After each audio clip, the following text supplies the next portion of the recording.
This is my pocket Bible. It looks like a book. It smells like a book. And it feels like a book. It's a book. So every now and again we ambitiously grab it with a firm resolve to read it from cover to cover. More often than not, such attempts end in failure. Why?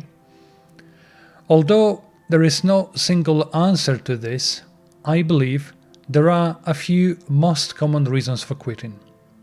I'm going to talk about those today and in the next few videos. The Bible in the form of a single volume is misleading, because in fact it's a whole library of many literary pieces of work, 72 to be precise. For simplicity, all those pieces are called books, despite some of them being quite short. The shortest one, the book of the prophet Obadiah, is about 600 words long, give or take. Putting all those books together in the form of a book was a matter of convenience. I would compare it to my ebook reader, where I can store and have access to thousands of books at any time without hiring a lorry to carry them around. In ancient times, rolls were the most common way of storing written documents. British Parliament still stores its legislation acts in the form of vellum rolls. First Bibles in the form of a book seemed to appear around the 4th century AD. Codex is the fancy word for them. They were quite unwieldy beasts, huge in weight and very expensive to create. Regarding one of them, Codex Sinaiticus, it is estimated that the hides of about 360 animals were employed for making the folios.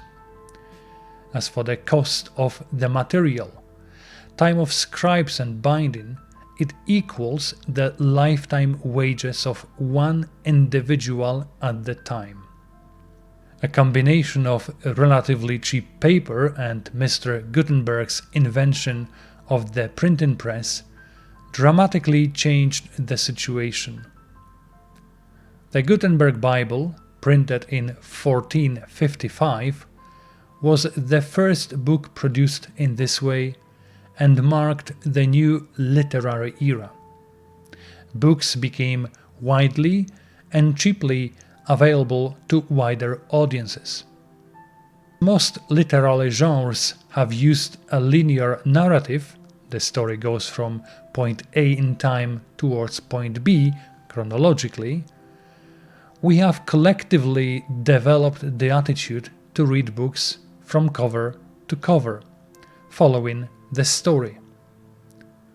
At the end of the day, our lives are pretty much linear, so it's a natural perception of reality reflected in books.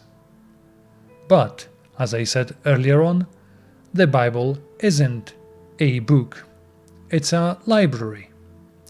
If you've ever been to a library, you'll certainly notice that there were different sections, like science, fiction, children's, and so on. Then the section was divided into more specific categories, like science fiction, modern literature, classic literature. You've got the idea. Something similar happened to the Bible as we know it. All the books within it were grouped into sections.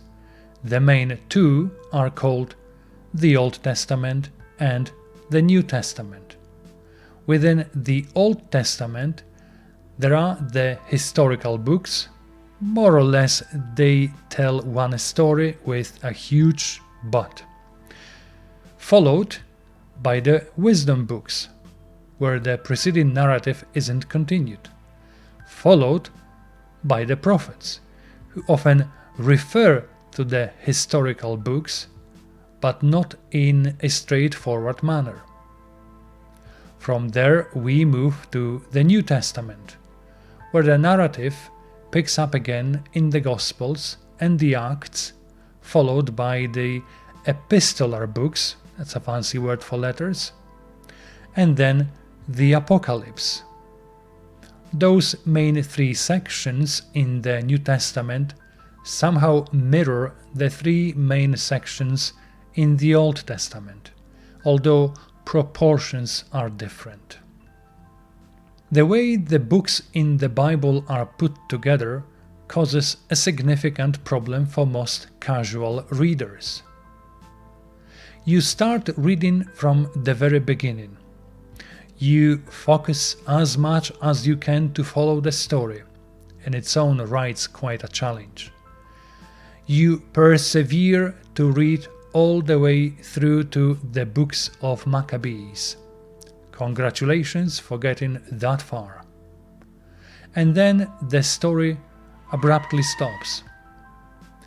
If you're really determined, really stubbornly determined, you plow on through the wisdom books and the prophets to sort of pick up the story with the birth of Jesus, with his life being told 4 times over.